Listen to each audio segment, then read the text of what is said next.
Sir, இன்னைக்கு திருமாவளவன் அவர்கள் வந்து முதலமைச்சர் சந்திச்சிருக்கிறார். இந்த சந்திப்பு என்ன நோக்கம்?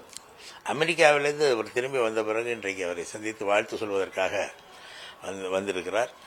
வந்த இடத்திலே எங்கள் தலைவர் நீங்கள் நடத்துகிற மது ஒழிப்பு மாநாட்டில் நாங்கள் எங்களுடைய பிரதிநிதிகளை அனுப்புகிறேன் என்றும் அவருக்கு வாக்குறுதி அளித்திருக்கிறார்.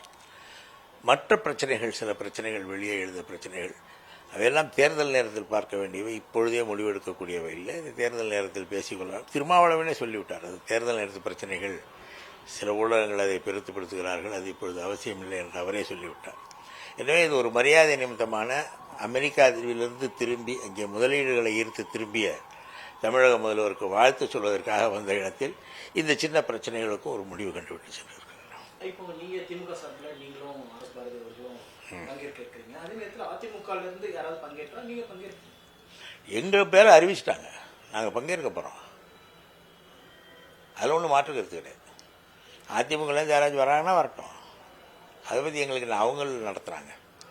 அரவிந்த் கெஜ்ரிவால் வந்து முதலமைச்சர் பதவியை ராஜினாமா செய்திருக்கிறார். இது ஒரு பின்னணி எப்படி பார்க்குறீங்க? அதாவது நீதிமன்றம் அவர்கள் அலுவலகத்துக்கு செல்லக்கூடாது, முதலமைச்சராக அவர் எந்த நடவடிக்கையும் மேற்கொள்ளக்கூடாது, கோப்புகளிலே கையெழுத்திடக்கூடாது என்று சொல்லி அவருக்கு ஜாமீன் வழங்கி இருக்கிறது. இந்த நிலையிலே ஆட்சி சிறப்பாக நடக்க வேண்டும் என்றால் முதலமைச்சர் எந்த செயலும் செய்யக்கூடாது என்றால் எப்படி நடக்கும்? எனவே அவர் ஒருவேளை இந்த இடைக்காலத்தில் இந்த நிர்வாகத்தையும் கவனித்துக் கொள்வதற்கு யாரையாவது முதலமைச்சராகலாம். தான் முதலமைச்சராய் இருக்கும் பொழுதே அங்கே போய் அலுவலகத்துக்கு சென்று பணியாற்ற முடியாது என்றால் அப்புறம் நிர்வாகம் ஸ்தம்பித்து போகும் என்ற காரணத்தினால் கூட அவர் அந்த முடிவு எடுத்திருக்கலாம். எனவே இது நீதிமன்ற தீர்ப்புக்கு கட்டுப்பட்டு அவர் எடுத்த முடிவாக நான் கருதுகிறேன். பின்னணியில் இந்த பாஜகவுடைய செயல்பாடுகள், அவருக்கு இந்த வழக்கே ஒரு புனையப்பட்ட வழக்குன்னு சொல்லும்போது இப்படியான ஒரு நெருக்கடி, எல்லா நெருக்கடியும் பாஜக எதிர்க்கட்சிகளுக்கு கொடுக்கிறது. ஆளுங்கட்சியை சேர்ந்தவர்களா அதை தான் எல்லோரும் சொல்கிறோம். பாஜக என்பது ஒரு வாஷிங் மெஷின் என்று எல்லோரும் சொல்கிறார்கள். காரணம், அவர்களோடு சேர்ந்து விட்டால் அவர்கள் தூய்மைப்பட்டு விடுவார்கள்.